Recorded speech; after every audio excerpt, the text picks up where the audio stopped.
Bueno, ahorita acabamos de instalar este faucet.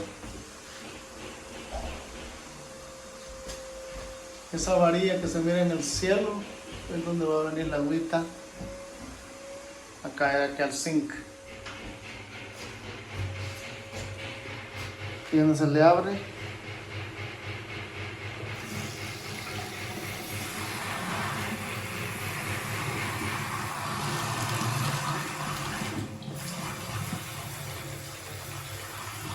¿qué les parece esa idea?